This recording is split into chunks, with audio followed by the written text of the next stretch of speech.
Welcome back to Tarot by the Bay. I'm David. Tonight I am going to throw some cards on the Great Salt Lake. For those not aware, some news stories have come out recently saying that the Great Salt Lake is projected to be completely dry in 5 years' time. This is in part due to the pressure that's on the Great Salt Lake to provide drinking water and such to the residents of that area. The projections also state that in order to stop this from happening, residents would have to reduce water consumption by about 50%, which we have water restrictions a lot in the Bay Area, especially given our drought weather we've had. Asking people to cut back 10 or 20% is like pulling teeth. I can't imagine cutting back 50%. Fortunately, we have had a number of weather systems moving through the Bay Area and into the Sierra Nevadas and such. Atmospheric rivers, what they call them. Really heavy storms. The snowpack is approaching 200% of normal. And assuming that we maintain this snowpack, this high-level snowpack, what I want to ask is, will this help delay the draining of the Great Salt Lake? This is going to require quick and swift action on politicians and such in the Utah region and the surrounding regions to capture this snowmelt as it comes off and divert it into the lake, or come up with a plan to use this water so it's not wasted. And there goes an orb. That was fun. I haven't seen one of those in a while. Okay, so let's ask. Will this weather, the snowpack, help delay the draining of the Great Salt Lake? It's a fool's journey. It's something new is happening. All right, right off the bat, that's one of two things.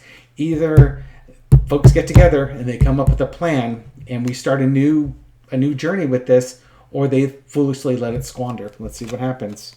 Here we go. 9 of Pentacles. This is appreciating what you have and having that abundance and such. That's a good card.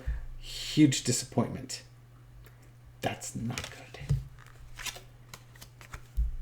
Knight of Swords, excuse me. And what's underneath it? Knight of Cups. Wow. Okay. Well, this isn't answering my question exactly. Basically, okay, so this is the Fool card again. We were just describing, this is beginning that new journey. And there's got to be a new way of thinking of things, a new way of doing things. Doing the same old thing isn't going to make a difference. You have to come up with a new plan. If you don't, you are going to lose that valuable resource, and the livelihood in that area is going to go away. Do you appreciate what you have, and are you willing to work quickly in order to save it?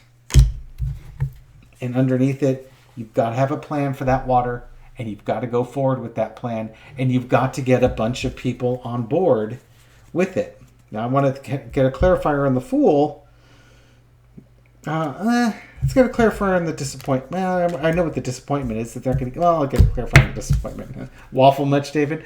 Let's find out what that disappointment's all about. Okay, here we go. Moving to calmer waters. Got to move quickly. Karmic.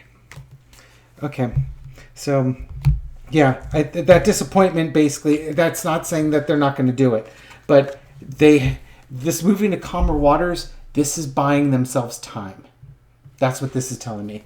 You're going to be heartbroken and betrayed because you have a golden opportunity that will buy you time to get before this lake dries out, and you've got to move fast. There's no time to dilly-dally.